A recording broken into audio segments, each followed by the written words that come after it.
नमस्कार मंडळी, श्री स्वामी समर्थ. वक्रतुंड महाकाय सूर्यकोटी समप्रभ निर्विघ्नं कुर्मे देव सर्व कार्ये सुसर्वदा.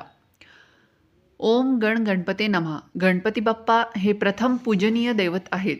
कुठलेही काम करताना प्रथम गणपती बाप्पांचे जर आपण पूजन केले, मनापासून प्रार्थना केली तर सर्व संकटे दूर होतात आणि ते कामसुद्धा पूर्णत्वास जातं. एवढेच नाही तर देवी देवतांच्या पूजनाला सुद्धा प्रथम गणपती बाप्पाच्याच पूजनाने सुरुवात करावी लागते. यंदा 22 जानेवारी रोजी गणेश जयंती आहे आणि या दिवशी श्रद्धेने आणि भक्तिभावाने भगवान श्री गणेशांची उपासना आणि उपाय केल्यास आपल्या जीवनात सुखसमृद्धी समाधान प्राप्त होणार आहे. आजच्या या व्हिडिओमध्ये आपण जाणून घेणार आहोत माघी श्री गणेश जयंतीचे महत्त्व, पूजन तसेच पूजेचा त्या दिवशी शुभमुहूर्त कुठला असणार आहे आणि सगळ्यात महत्त्वाचं म्हणजे या दिवशी गणपती बाप्पाचा अभिषेक कशा प्रकारे करायचा आहे, स्तोत्र मंत्र कसे पठण करायचे आहेत, तसेच नैवेद्य आणि अजून एक गोष्ट ती म्हणजे काय. तर या दिवशी आपल्याला गणपती बाप्पांच्या म्हणजे जन्मोत्सवाच्या दिवशी अत्यंत प्रभावी उपाय व सेवा करायच्या आहेत.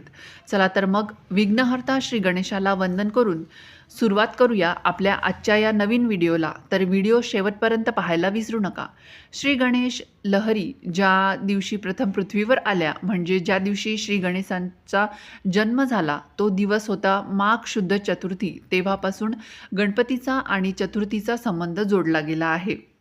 माघ शुद्ध चतुर्थी ही श्री गणेशांची जयंती म्हणून साजरी केली जाते आणि या तिथीचे वैशिष्ट्य म्हणजे या तिथीला श्री गणेशांचे तत्व हे नेहमीच्या तुलनेने एक सहस्त्रपटीने कार्यरत होतात.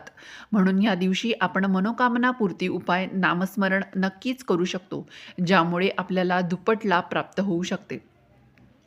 तर पंचांगानुसार यावर्षी माघ शुक्ल चतुर्थी तिथी गुरुवारी 22 जानेवारीला पहाटे 2:47 सुरू होणार आहे व शुक्रवारी 23 जानेवारीला पहाटे 2:28 समाप्त होणार आहे. त्यामुळे उदय तिथीनुसार 22 जानेवारीला गुरुवारी गणेश जयंती साजरी होणार आहे. आता गणपती बाप्पांच्या पूजेचा शुभ मुहूर्त काळ कोणता आहे ते आपण पाहूया. तर या दिवशी 22 जानेवारी 2026 या दिवशी गुरुवारी पूजेच्या शुभमुहूर्ताचा काळ जो आहे तो 2 तास 8 मिनिटांचा असणार आहे.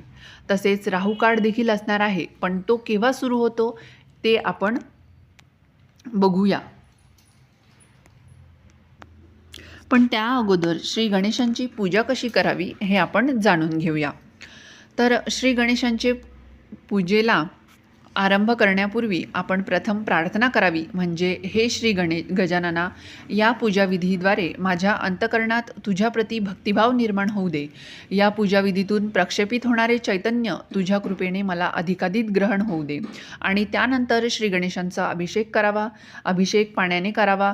अभिषेक करते वेळेस 11 वेळा ओम गण गणपते नमः असं म्हणावे. त्यानंतर 11 वेळा ओम गण गणपते नमः म्हणत दही दूध तूप साखर म्हणजेच पंचामृताने अभिषेक करावा. त्यानंतर परत 11 वेळा ओम गण गणपते नमः म्हणत पाण्याने अभिषेक करावा आणि किंवा अभिषेक 1 वेळा किंवा 11 वेळा अथर्व शिष्य म्हणून केला तरी चालेल. नंतर मूर्ती स्वच्छ पुसून एका लाल वस्त्रावरती श्री गणेशांची मूर्ती थोडेसे तांदूळ ठेवून स्थापित करावी. त्यानंतर श्री गणेशाला अनामिका या बोटाने गंध लावावा. त्यानंतर एक लाल फूल, 11 दुर्वाची जुडी मनोभावे अर्पण करावी. चंदन, केवडा, चमेली या श्री गणेशाला अतिप्रिय अगरबत्ती आहेत, तर यापैकी कुठलीही अगरबत्ती लावावी. धूप लावावा. बघा, आपण गणपती बाप्पांना सेपरेट पाटावर ठेवून देखील पूजा करू शकतो किंवा तुम्ही जिथे देवघरात गणपती बाप्पा ठेवता तिथे देखील अशी पूजा करू शकता. त्यानंतर गणपती बाप्पांना प्रदक्षिणा घालणं शक्य असेल तर आवर्जून प्रदक्षिणा घाला. आता सगळ्यात महत्त्वाचं, या दिवशी विशिष्ट प्रकारचा नैवेद्य काय दाखवायचा आहे. तर माघी गणेश जयंती आहे किंवा तिलकुंद चतुर्थी आहे. या दिवशी आपल्याला फक्त आणि फक्त तिळापासून बनवलेला गोष्टींचाच नैवेद्य गणपती बाप्पांना दाखवायचा आहे. तिळाने बनवलेल्या नैवेद्याचा या दिवशी मान असणार आहे. तिळगूळ तुम्ही ठेवू शकता, तिळाची वडी, तिळाचे लाडू, तिळाचे मोदक, तिळाच्या वड्या, जे काही असेल ते तुम्ही या दिवशी तिळाचे पदार्थ नक्कीच गणपती बाप्पाला नैवेद्य म्हणून ठेवायचं आहे. तसेच या दिवशी मंदिरात जाता आलं तर आवर्जून मंदिरात देखील जा, गणपती बाप्पांचे दर्शन घ्या, तेथे देखील तिळाचा नैवेद्य घेऊन जा. या दिवशी तिळाच्या नैवेद्यालाच मान असतो.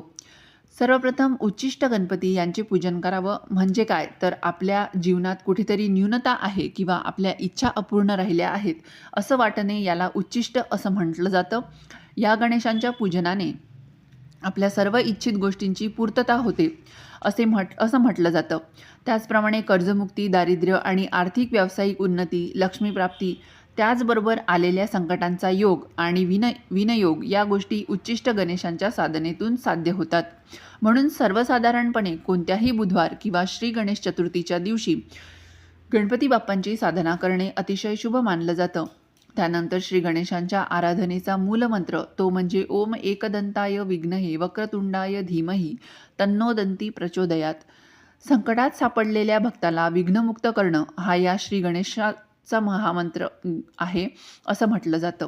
म्हणून पूजेमध्ये या मंत्राचा देखील आवर्जून नामजप करावा. तसेच ओम गण गणपते नमा हा अखंड नामस्मरण करावे. आता मागी श्री गणेश जयंती दिवशी काय करावे? या दिवशी श्री गणेशांची विधिवत आणि भावपूर्ण पूजा आरती करावी, नामजप करावा. श्री गणेशांच्या ज्या ज्या आवडीच्या वस्तू आहेत म्हणजेच लाल फूल, दुर्वा व्हाव्या. संध्याकाळी श्री गणेशांचे सूक्त पठण करावे. त्यामध्ये श्री गणेशांचे सात्विक नामजप अखंड लावावे. देवतेच्या विविध उपासनेपैकी सर्वश्रेष्ठ त्याचबरोबर सोपे सुलभ अशी एकमेव उपासना म्हणजे देवतेचा नामजप होय. तुम्ही तुमच्या देवतेचा जेवढा नामजप कराल तेवढे तुमच्या घरामध्ये सकारात्मक आणि प्रसन्न वातावरण राहते. भक्तिभाव लवकर निर्माण होण्यासाठी आणि देवतेच्या तत्वांचा अधिकाधिक लाभ होण्यासाठी नामजपाचा उच्चार योग्य असणे अतिशय आवश्यक आहे. देवतेचा नामजप भावपूर्ण झाला तरच तो देवांपर्यंत लवकर पोहोचतो.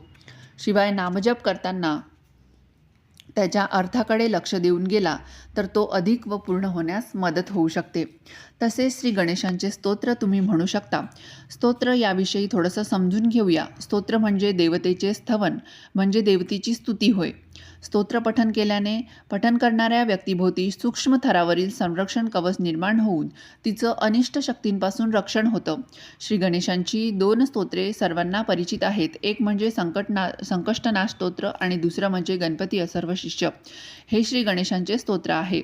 ज्यावेळी आपण ठराविक लय आणि सुरात एखादे स्तोत्र म्हटले जाते त्यावेळी त्या स्तोत्रातून विशिष्ट असे चैतन्य शक्ती निर्माण होते आणि याकरिता स्तोत्र विशिष्ट लयीत म्हणणे आवश्यक आहे. हे सर्व झाले सेवेविषयी. आता या दिवशी गणपती बाप्पांचा जन्मोत्सव आहे. म्हणजे या दिवशी विनायक चतुर्थी आहे.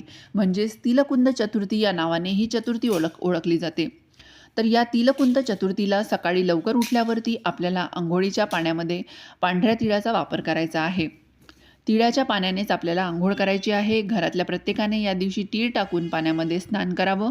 सोबतच या दिवशी आपल्याला सकाळी लवकर उठून आपण आपलं घर स्वच्छ करायचं आहे आणि सोबत आपल्या घराच्या उंबऱ्यावरती सुद्धा हळदीचं लेपन करायचं आहे. कारण की गणपती बाप्पांचा जन्मोत्सव साजरा या दिवशी होणार आहे. गणेश जयंती आहे आणि सोबत गुरुवार देखील आहे. तुळशीची देखील पूजा करायची आहे. सूर्याला अर्ध द्यायचा आहे. तसेच तुळशीला देखील तुपाचा दिवा लावायचा आहे. दारात छान अशी रांगोळी काढायची आहे. आता आपण गणपती बाप्पांच्या जन्मदिवसाच्या दिवशी पूजेचा शुभ मुहूर्त आणि तसेच राहुकाळ कधी असणार आहे हे जाणून घेऊयात. तर या दिवशी 22 जानेवारी 2026 या दिवशी गुरुवार असून गणेश पूजेचा शुभ मुहूर्ताचा काळ जो आहे तो 2 तास 8 मिनिटांचा असणार आहे. आता केव्हा सुरू होत आहे ते तुम्हाला सांगते. पण बघा, गणपती बाप्पांची पूजा ज्यांना शक्य होईल त्यांनी पुढे दिलेल्या शुभ मुहूर्त काळामध्ये आवर्जून पूजा करावी आणि ज्यांना शक्य नाही त्यांनी सकाळी लवकर जरी केली तरीसुद्धा चालणार आहे. काहीसुद्धा हरकत नाही. पण मी ज्यांना गरज आहे या पूजेच्या शुभमुहूर्ताची त्यांच्यासाठी सांगत आहे.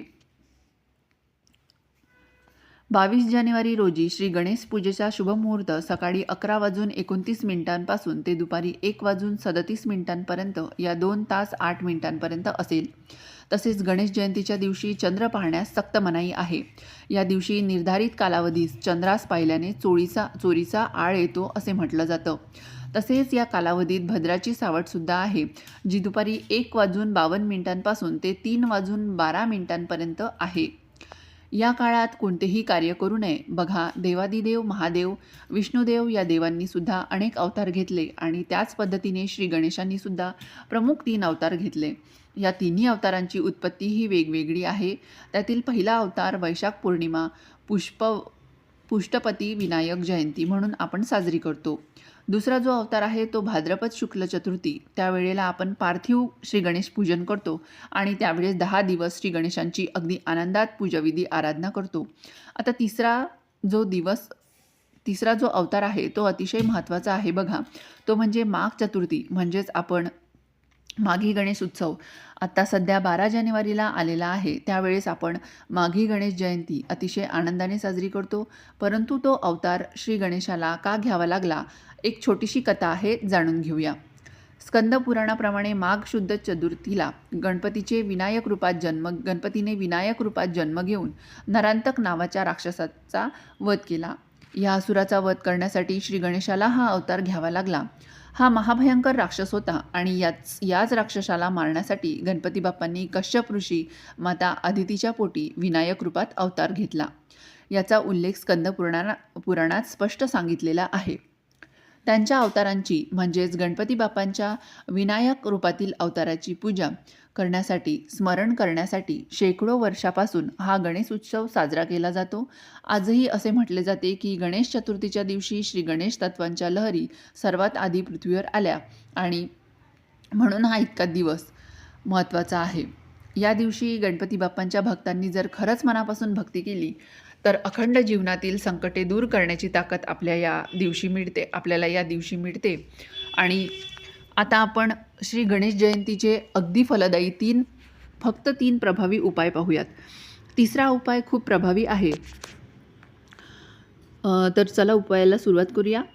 श्री गणेशांची पूजाविधीनंतर जवसाच्या तेलाचा दिवा, विशेष करून शिवशक्ती या 2 वातींचा दिवा मनोभावे प्रज्वलित करावा आणि ओम गण गणपती नमः या मंत्राचा 108 वेळा जप करावा.